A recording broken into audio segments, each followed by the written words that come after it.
types de communautés. Tout d'abord, la communauté locale et aussi la communauté religieuse. Je crois que les communautés locales et les communautés religieuses sont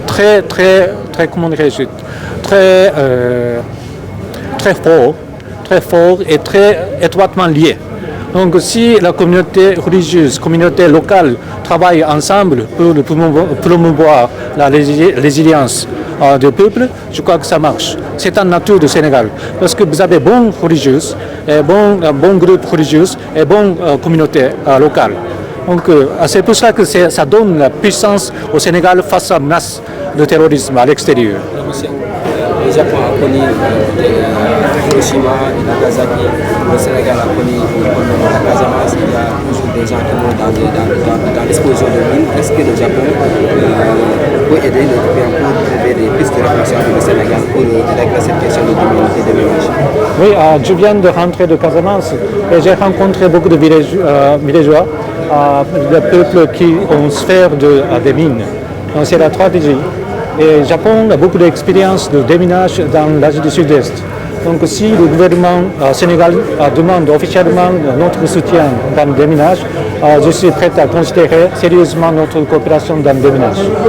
Une autre question sur le Sahel. On voit qu'il y a des voix qui s'élèvent comme la France aujourd'hui qui est un partenaire qui trouve des fois critiqué. Le Japon fait ce n'est pas une puissance très reconnue, mais même en tout cas très présente. Est-ce que cela veut dire que le Japon aujourd'hui est en train de peaufiner une stratégie au niveau du Sahel? La question. Traditionnellement, les Japonais sont modestes.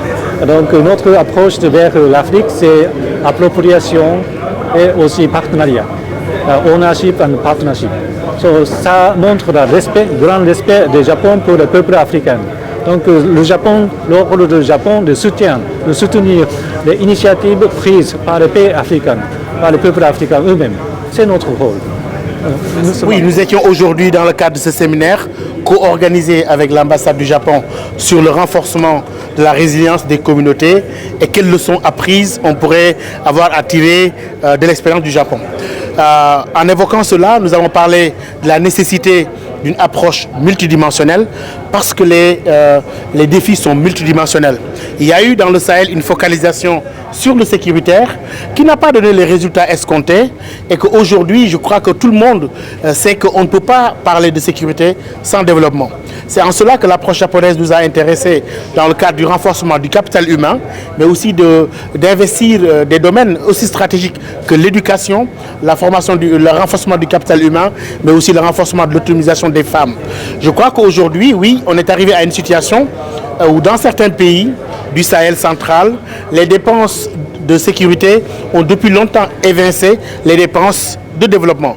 Ceci est dommageable au regard des défis multidimensionnels et aux besoins colossaux auxquels ces pays-là font face aujourd'hui. Je crois qu'il nous faut aller vers une approche holistique, investir un peu les possibilités offertes par l'approche communautaire, aller vers l'approche liée à la sécurité humaine pour avoir une stratégie beaucoup plus globale face à tous ces maux comme le terrorisme et l'insécurité endémique dans le Sahel. Il a été aussi, je pense qu'il a été aussi très important pour nous de parler des expériences de résilience. Nous avons évoqué le cas du Japon qui a connu Hiroshima, Nagasaki, qui a connu aussi des tremblements de terre, mais aussi l'exemple du Maroc qu'on pourrait citer comme étant un exemple en termes de résilience, un exemple africain de résilience par rapport à la catastrophe que ce pays a connue, qui n'était pas la première, mais aussi à l'issue de ces tremblements de terre, ce pays africain a pu se reconstruire, a pu mobiliser ses énergies propres. Et je crois que ce sont des exemples qui nous servent beaucoup, mais aussi en valorisant des exemples endogènes qu'on a connus en Casamance, qu'on a connus dans certains pays africains, notamment avec la participation effective des femmes pour trouver des solutions à tous ces conflits et aux défis multidimensionnels auxquels nos pays font face aujourd'hui.